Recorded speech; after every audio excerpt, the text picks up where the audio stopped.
Seratusan warga dari dua desa melaksanakan sholat istisqa di lapangan desa setempat.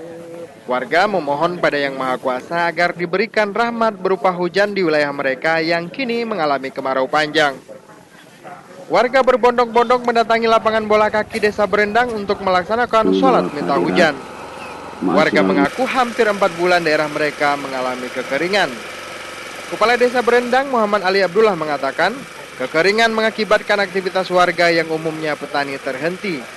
Warga juga mengaku kesulitan mendapatkan air bersih. Ya, kalau pada pemerintah supaya desa kami ini, ya kalau memang ini terus kemarau panjang, supaya pemerintah memberi bantuan supaya air bersih melalui PAM sampai ke desa kita yang belum selama ini sudah 10 tahun belum pernah kita rasakan.